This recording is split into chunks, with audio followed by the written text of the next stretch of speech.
Isang mapagpalang araw po sa ating lahat. Ako po si Charles at welcome po sa aking daily devotion. Sa araw na ito ating tatalakayin ang kailan nga ba babalik si Kristo?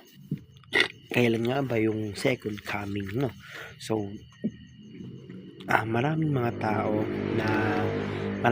dito na may iba't ibang paniwala. May tinatawag na premillennium, amillennium, and post-amillennium. So, kumbaga, yung pag sinabing amillennium is yung yung 100 years. Pag sinabing doon nang galing yung salitang amillennium, pag sinabing 100 years. Revelation chapter 20 verse 1 to 7, medyo mahaba yung verse na ito. Pero dito nakapokus. Dito kumbaga yung mga verse na ito ay nakapokus doon sa 100 years na sinasabi na after ng 1,000 years mababalik muli si Kristo. After ng 1,000 taon ay doon magaganap yung second coming, doon magaganap yung paghahari ni Kristo. Pero marahil maraming mga tao na iba't iba yung pagkakaintindi doon.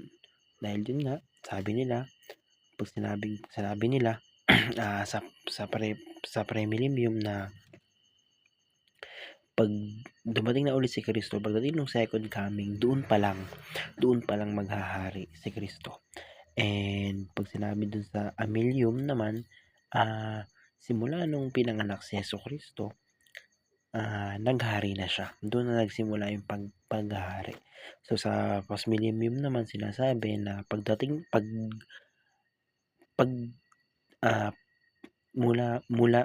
mula sa una na pinanganak ni Kristo hanggang sa pagdating niya ay doon magkakaroon, doon lilitaw yung kaharian niya. So ayun, punta tayo sa ang ating focus ngayon is yung amillennium. Kumbaga amillennialism. So sinasabi rito na simula nung dumating si Kristo sa lupa, simula nung ipinanganak si Kristo dito sa lupa, naghari na siya. Simula nung pinanganak siya hanggang sa ikalawang pagdating niya ay naghari na siya. So marahil yung verse natin na Revelation chapter 20 verse 1 to 7, sinasabi rito na after 1,000 years daw darating si Kristo. Pero hindi naman ito literal na 1,000 taon. So kung sinabi lang na 1,000 years kasi pag parang ito lang yung way ng pagkakasabi na after ng ilang taon, after ng mahabang panahon, babalik muli si Kristo. So punta tayo sa unang teaching, ang sabi rito, Jesus will come back.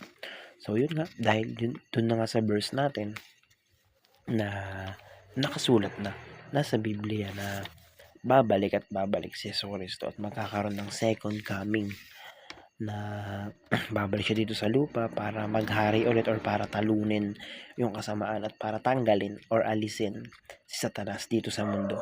So ikalawang teaching ang sabi dito, the kingdom of God is present reality. So ibig sabihin, sinasabi rito na ngayon mismo naghahari na ang Panginoon. Simula nang ipinanganak si Jesucristo hanggang ngayon, naging hari na siya. Siya na yung naghahari dito sa mundo natin. Siya na yung pinakamakapangyarihan dito sa mundo natin mula nung pinanganak siya hanggang ngayon. So mula tayo sa ikatlong teaching, ang sabi rito, the kingdom of God is not literal 100 years. So yun lang ang sinasabi ko.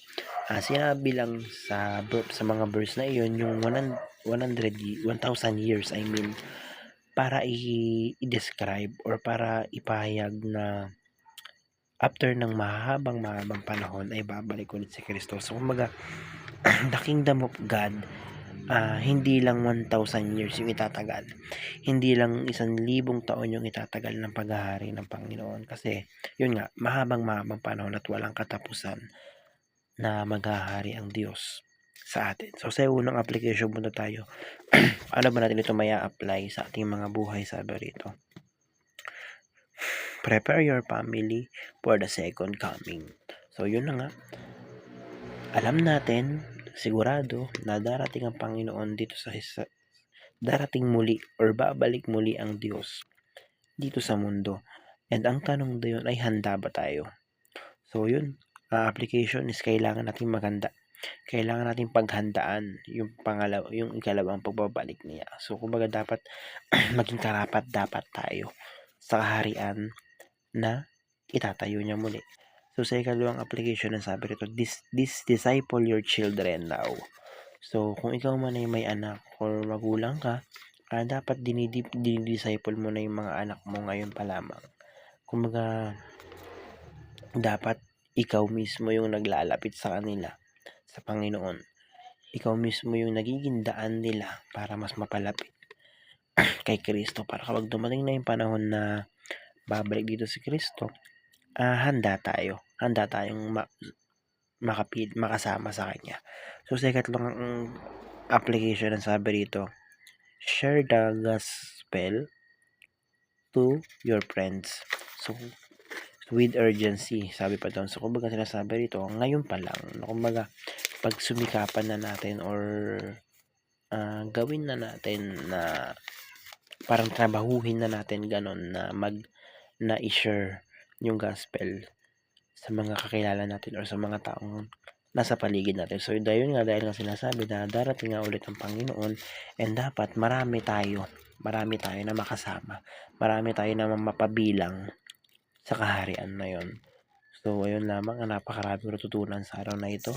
Glory to God.